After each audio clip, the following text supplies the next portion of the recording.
Leo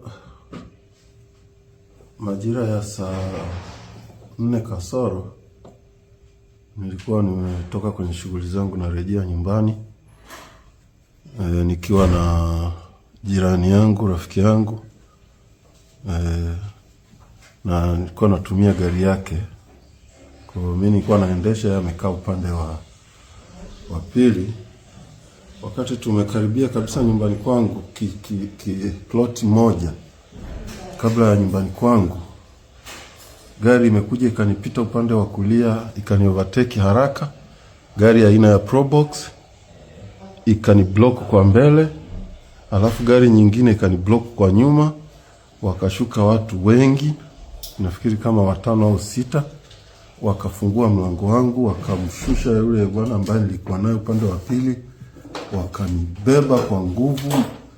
Sasa na mimi nikajua ni utekaji, nikaanza kupambana nao, napiga kelele, watekaji, watekaji, watekaji.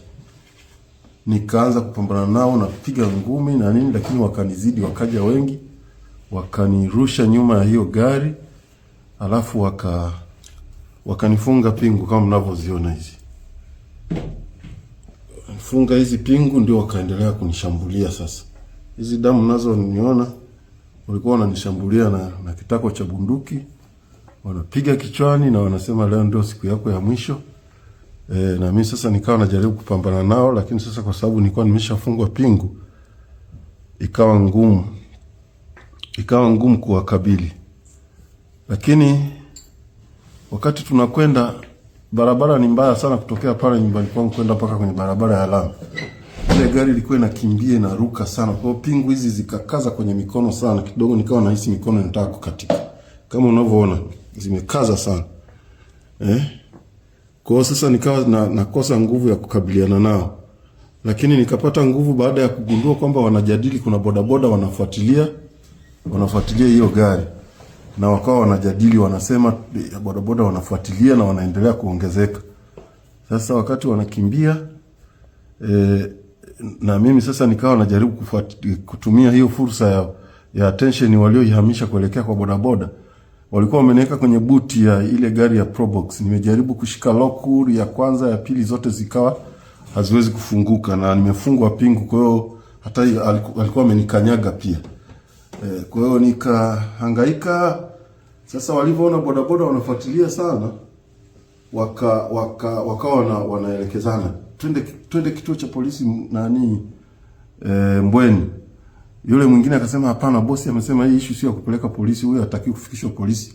Mtakiwa tumfikishe kwa bosi amalizwe leo hii. Hataki kwenda polisi. Kwa hiyo, lakini sasa kwa sababu ya kukimbia hao bodaboda wakajikuta wamefika ule msitu wa pale Mbweni, ule wa usalama ule. Sasa mimi nilikuwa sijui, lakini nikahisi walipofika pale wakaona wana fursa sasa ya kukabiliana na wale wa bodaboda. Wakashuka wote kuanza kupiga risasi. Nimesikia wanasema wapige risasi hao bodaboda wote, piga risasi wasiendelee kutufuata. Sasa wakashuka wote kwenye gari. Mimi wakiwa wanaamini niko kwenye buti, siwezi kunyanyuka na nilikuwa nimefungwa hizi pingu. Nilipoona tu wameshuka na wako upande mmoja wa gari, nikajirusha kwa maumivu makali, lakini nikajirusha kwenye siti ya katikati.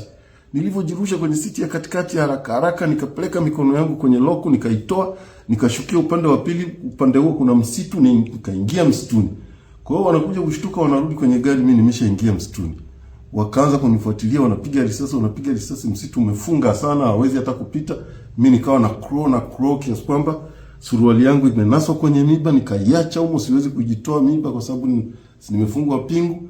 Nimecrawl kwenye miba kwa muda wa saa nzima na nusu, ndio nikaweza kutoka upande wa pili. Na kwa hiyo namshukuru Mungu, angalau niko salama sasa, nimeweza kutoroka kwenye mikono yao wauaji.